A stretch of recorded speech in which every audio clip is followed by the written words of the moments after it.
He kicked his wife and young son out of the house into the frosty night. Later, when he saw them in the hospital, he was stunned. I kindly ask you to listen until the end, give a thumbs up, and subscribe to the channel, as your attention helps the channel grow and allows me to create new and interesting stories. Thank you, Arthur. Anna's voice trembled with exhaustion and indignation. She was barely holding herself together to avoid breaking down. You're causing a scene over absolutely nothing. Through the dim light of the lamp in the spacious living room, her eyes flitted across her husband's face, searching for even a shadow of their former connection. But his gaze reflected only cold determination. She had dreamed that Mike's birth would strengthen their marriage. She had thought the arrival of their son would establish peace in the house forever. Instead, their relationship had grown more strained, arguments, mistrust, jealousy. She ran her hand over her temple, trying to shake away the dull ache in her head, and continued, "Do you even understand how exhausted I am today? I've spent the entire day in the hospital with our son, and you didn't even ask how he's doing." Her voice trembled, but she fought to stay in control. "Of course you were at the hospital," Arthur sneered, stepping closer to the fireplace. A large envelope appeared in his hands. "Then explain this to me." With those words, he abruptly tossed the envelope onto the table, and paper spilled out, revealing photographs scattered across the surface. Anna picked one up. The photo showed her sitting in a cafe with a man. It was her brother, Ethan. They were talking and smiling at each other. "This must be some mistake," she faltered, her voice breaking. "Someone must have planted these photos for you to find." "Mistake?" Arthur clenched his jaw. "Do you think I'm an idiot? You knew perfectly well that I hate lies, and yet you lied to me." Anna clenched her fists, barely managing to suppress a scream. "Lied? What are you even talking about?" she exclaimed. "That's my brother. I recently found him and we met up to talk." "Your brother?" Arthur let out a bitter laugh. "How convenient. But why am I only hearing about this now?" Anna closed her eyes, attempting to suppress the growing fear. "I wanted to tell you, but you never even give me a chance to speak," she said desperately. Arthur said nothing and simply stared at her. "Maybe Mike isn't even mine," he said, almost inaudibly, but every word struck her like a knife. Anna gasped. You really think that?" she asked, pressing her hands to her chest as though shielding herself from the blow. Suddenly, something inside her broke, and the pain was sharper than anything she had felt before. "If you can think that, then our marriage has been over for a while." Arthur took a step back but said nothing. Anna grabbed the photos, tore them into tiny pieces, and threw them to the floor. "I'm so tired of this," she whispered, but her husband simply turned his back on her and walked away, leaving her alone in the deafening silence. She didn't yet know that this night would change everything. Standing by the door, Anna felt her heart pounding in her chest, her breath catching. This is just another argument we'll eventually get past. Like always, she thought. But when Arthur emerged from the bedroom holding her suitcase and dropped it by the doorway, she realized there was no turning back. "Take your things, and take the kid too." His voice was as cold as the winter wind. "I don't want to see either of you anymore." It took her a moment to grasp the meaning of his words. You're really doing this?" she stammered. "Yes," he raised his voice. "I won't tolerate betrayal under my roof. Get out!" Anna turned sharply. In the nursery, little Mike was quietly snoring, blissfully unaware. Her hands started to shake. "You're acting like a monster, Arthur," she said, her voice laden with more pain than anger. "A monster," he scoffed. "You're the one who lied to me." "I didn't lie," she shouted, no longer able to hold back. "You didn't even give me a chance to explain." But he simply turned around, crossed his arms and stared out the window. Anna realized he wasn't going to change his mind. She walked to the crib, picked Mike up. The boy mumbled something, nuzzled her shoulder and stayed asleep. "You'll regret this, Arthur," she said quietly, but he didn't respond. The freezing night greeted her with icy gusts of wind. New York was asleep, and the street was empty. She clutched her phone, trying to collect her thoughts. Where could she go? A hotel. But for how long? The only person she could call. Anna dialed the number. Rings. 1, 2. A groggy voice answered, and something inside her finally broke apart. "He kicked us out," she whispered, trying to hold back tears. "What? Where are you?" "By the house." "Stay there. I'll call you a cab," he said without asking for further details. Waiting for the cab felt like an eternity. She sat on a bench, holding Mike close to her chest. "It's going to be okay, baby," she whispered, stroking his back. But her heart told her otherwise. Unbeknownst to her, that night destiny had another trial in store. The cab arrived quickly. The driver, a middle-aged man with a tired face, glanced at Anna with sympathy, but didn't ask any questions. She placed Mike on the back seat and climbed in, clutching him tightly. "Where to?" the driver asked, his voice even. 18 Fifth Avenue, she said softly. He nodded and pressed the gas. The soft hum of the engine filled the car as Anna looked out of the window at her home, silently saying goodbye. Her heart was still racing from everything that had happened, but she focused on her son. "It's all right, my boy," she murmured, adjusting the blanket wrapped around Mike. He sighed softly in his sleep, his tiny fists clenched. The car glided smoothly along the quiet streets until suddenly a sharp impact threw her to the side.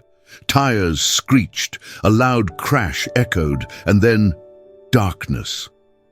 Anna woke up to a sharp pain in her temples. Her head was pounding, and her body felt as heavy as lead. She tried to move, but a sudden pain shot through her leg. "What happened?" Her voice was hoarse. The bright lights were harsh on her eyes. "Shh, don't move," a familiar voice sounded nearby. She turned her head and saw Ethan sitting next to her, holding her hand. "Where's Mike?" Panic flared instantly. "Calm down!" Her brother leaned closer, squeezing her hand tighter. "He's fine. He's sleeping in the room right now." Anna closed her eyes, allowing the relief to wash over her. "And what about me?" "Your leg is broken, but that's not the most important thing. The important thing is that Mike is alive." Her voice trembled. "You were lucky." Ethan sighed, looking at her with concern. "You were in an accident. Some idiot crashed into you at the intersection. The taxi driver is also in the hospital, but his life's not in danger." "Oh my God." She ran a hand over her face. This just couldn't be true. She thought things couldn't get worse, that her heart couldn't bear any more blows from fate. But life kept challenging her. She suddenly remembered Arthur. "Does he know?" Ethan grimaced. "No, but I plan to tell him." "Don't." She shook her head. "I have to, Anna," he said firmly. "That man needs to understand what he caused." Her fingers gripped the blanket. She didn't know Arthur would soon be at her hospital room, and that moment would change everything.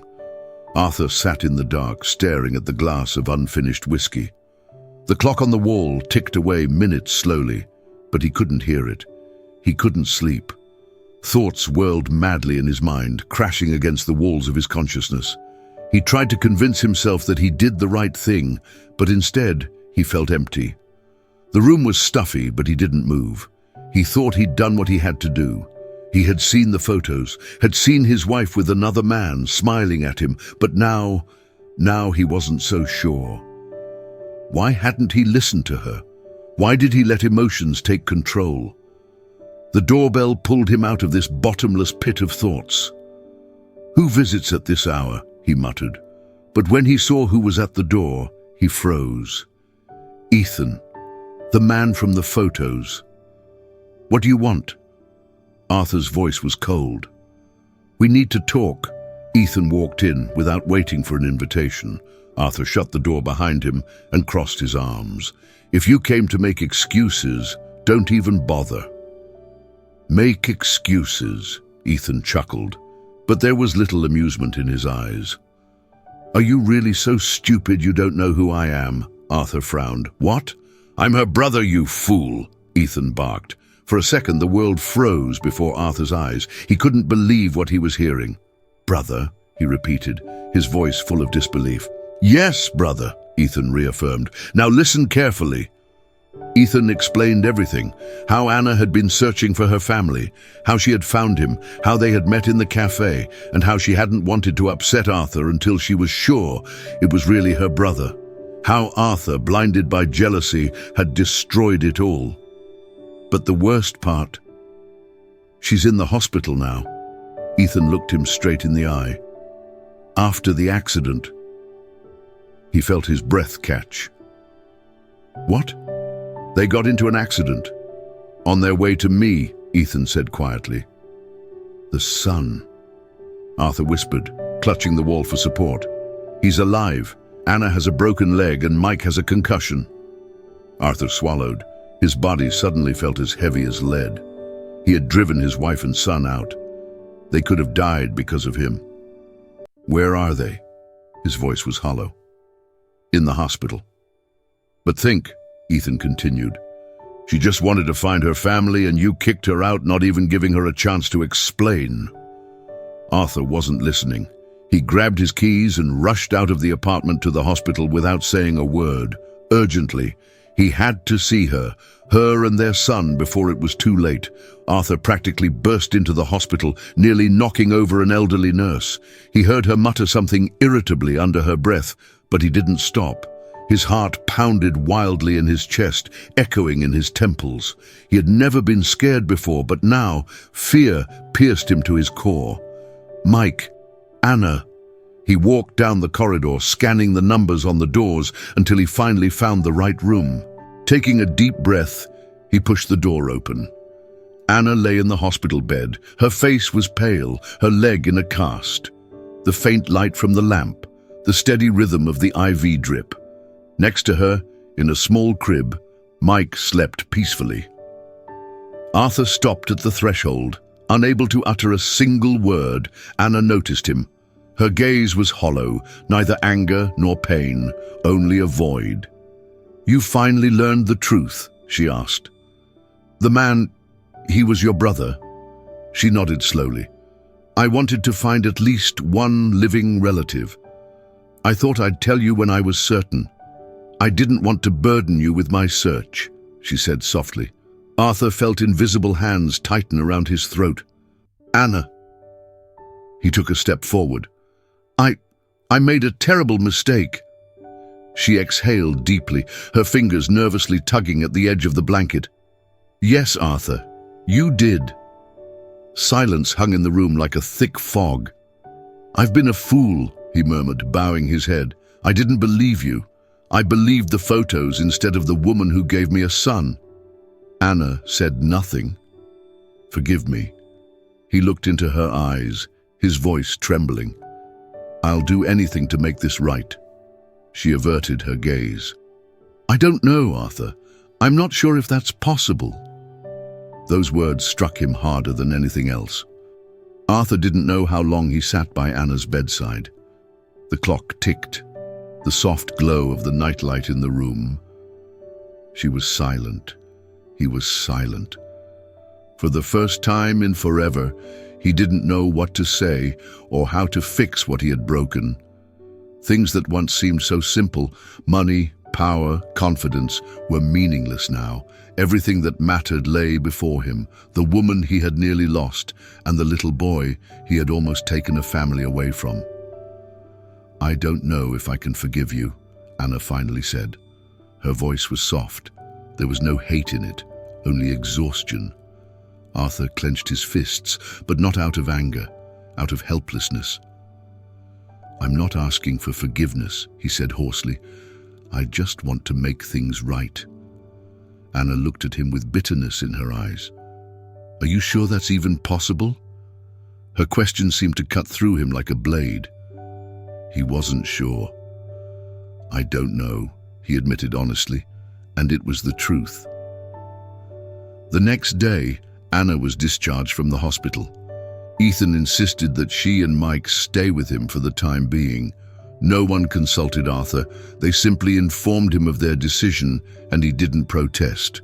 He only watched as his wife and son left the hospital, unable to take their hands or bring them back to a home that no longer existed. 2 weeks went by. Arthur didn't try to call Anna. He knew she wouldn't pick up. Instead, he called Ethan, asking about Mike, about Anna. Ethan's responses were terse and emotionless, but he never hung up. "She's doing fine," Ethan would say, but Arthur knew that fine didn't mean all was well. One snowy evening, Arthur stood outside Anna's door. The snow crunched beneath his boots as he hesitated, gathering the courage to press the doorbell. Finally, he did. The door swung open, and there she stood. She looked unsurprised, though there was a wary look in her eyes. "Arthur, what are you doing here?" she asked. He met her gaze. "I just want to talk." She studied him for a moment before stepping aside to let him in. That small gesture carried a faint glimmer of hope, tiny, almost invisible, but it was there. Ethan's home was modest, but cozy. The warm scent of coffee and vanilla lingered in the air. On a small table by the entrance sat a wooden toy train, a favorite of Mike's. Arthur's fingers brushed over its surface, as though trying to feel the warmth of his son's small hands. "He's already asleep," Ethan said, noticing where Arthur's gaze had landed. Arthur nodded. He wanted to see Mike, to hear his voice, but he knew now wasn't the time. Anna gestured for him to follow her into the living room. She motioned for him to sit in one of the armchairs while she took a seat across from him, her hands folded neatly on her lap. "You wanted to talk, right?" she said, prompting him. Arthur hesitated. He'd played this conversation over and over in his head, but now the words seemed to have vanished. "How are you?" he asked at last. Anna let out a faint smile, almost smirking. "I thought you'd say something else," she said.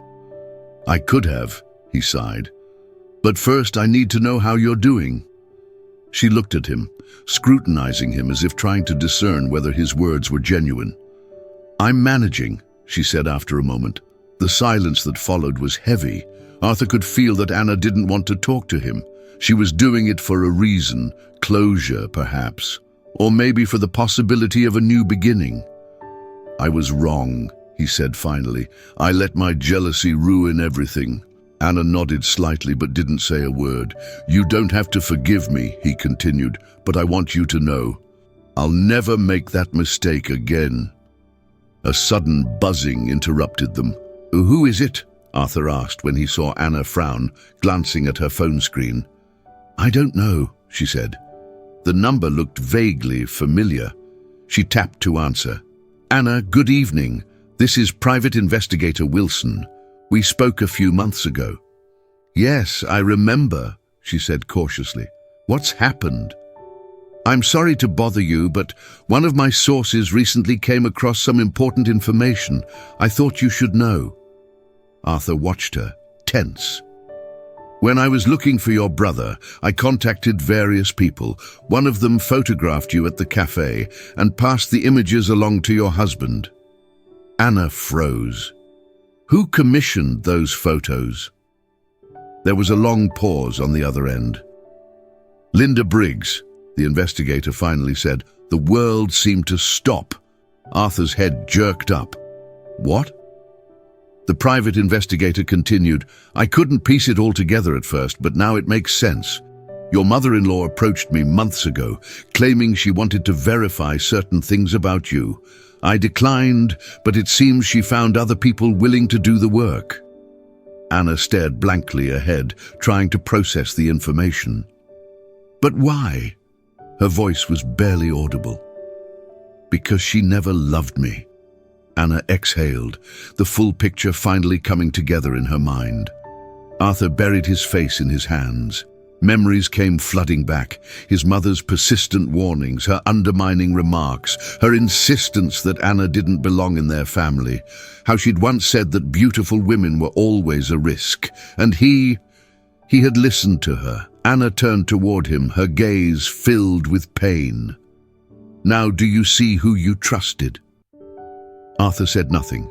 He no longer had the words to speak. "And what exactly do you want now, Arthur?" He sighed, the weight of her question suffocating him. "I want my family back." Her eyes flickered with something, not anger, but something much deeper. "You think just trying to fix things is enough?" "No," he shook his head, "but I want to try." Anna looked away, her exhaustion palpable. "I'm tired, Arthur, I'm so tired." Her voice cracked just enough to shatter the remnants of his pride. "I know," he replied quietly, "but I won't give up." Slowly, she lifted her eyes to meet his. "Prove it." Those words were a challenge, and he was ready to accept it. Arthur looked at Anna, and in his gaze was something she hadn't seen before, not just remorse, but a determination to fight for her trust. "Prove it," she repeated. She nodded, her eyes never leaving his. "Prove to me that I can trust you, that those aren't just empty words, that you've truly changed." Arthur ran a hand over his face as though trying to gather his thoughts. "What do I need to do?" Anna sighed, rising from her chair. "I don't know, Arthur. This isn't something you can accomplish by checking off a box. It's not a deal or a project or a business plan. Trust isn't something you can measure. It either exists or it doesn't." Arthur listened intently. "And what now?" She turned to the window, crossing her arms. "Now, I just want to live in peace, without fights, without accusations that I've done something I haven't, without fear that I could be kicked out again at any moment." Arthur rose too, stepping closer. "And if I want to be part of that life," Anna turned to face him, "then start small. Be there for Mike. Show me you're his father, not just someone who's been around." He nodded. "Okay." A month passed. Arthur came by almost every day. He played with Mike, picked him up from daycare, taught him how to sled in the snow. He didn't pressure Anna, didn't plead for her to take him back. He was just there. And one day, as Mike and Arthur were walking back from an afternoon at the park, Anna stood at the window watching them. There was something new in her eyes. Perhaps it was hope. Perhaps a willingness to try. She didn't know how it would all end, but for the first time in a long time, she was willing to find out. The room was filled with an overwhelming silence as Arthur continued to process what he'd learned. His mother was the one who had torn his family apart. But what stung even more was the realization that he had been the one to give her the power to do so. Anna said nothing. She didn't gloat, didn't say, "I told you so." Yet her eyes held something different now. Not just disappointment, not just weariness, something heavier. She wasn't afraid of him anymore, and somehow that scared him more than anything else. "Do you understand now?" she finally asked. Arthur swallowed hard, his throat dry. "Yes," he said quietly. He looked at her again. "But it doesn't change anything, does it?" She hesitated, her expression unreadable. "I don't know," she said, her voice distant. "It doesn't feel like it matters as much anymore. What's most important is that now I can move on." His heart clenched painfully at her words. "Will you give me a chance?" he asked, his voice quiet, almost desperate. Anna exhaled tiredly and turned her gaze away from him. "I don't know, Arthur, I really don't know. She wanted to say more. She wanted to tell him that somewhere deep inside her, hope still lingered, that she could see he was trying to change, that he had abandoned his pride to fight for them. But she wasn't ready to say it aloud. Not yet. Forgiveness didn't happen all at once. It wasn't a single moment, but a process. And now, that process was hers to shape. Time passed. For months, Arthur took it upon himself to visit Mike regularly. He no longer pursued Anna with endless apologies or expectations. He didn't push for reconciliation or try to speed up the healing process. He simply stayed close, seeing his son as often as he could. One crisp winter afternoon, Arthur and Mike were playing in the park. Mike's laughter echoed across the swings as Arthur helped him climb the ladder to a play structure. Anna didn't know why she had come to the park that day, but she stood off to the side, watching them from a distance. She saw their son's joy and Arthur's patience, his careful attentiveness. She saw the man her son called Dad acting like a father, and in that quiet moment, she made a decision. When Arthur and Mike walked toward her at the park's edge, Mike immediately grabbed Anna's hand, grinning widely. Arthur simply looked at her, his expression calm, without any neediness or expectation, just a quiet presence. "I hope you're enjoying yourself," he offered tentatively. Anna studied him for a second. Then, without thinking, a small smile crossed her face. "Shall we go home?" he asked carefully, his voice soft, with no pressure behind it. She paused, considering for just a moment, before nodding. Taking Mike's small hand in hers and glancing at Arthur, she took her first step forward. She didn't know where the path would take them, whether it led to forgiveness or somewhere else entirely. But for the first time in what felt like forever, she was ready to find out. The cold wind brushed against her face as they walked together. It wasn't warmth she felt in that moment. It was something subtler, something fragile, a sliver of hope. And for now, that was enough. Did you enjoy this story? Tell us your thoughts in the comments. Give this video a thumbs up and subscribe to the channel to not miss new releases. See you soon.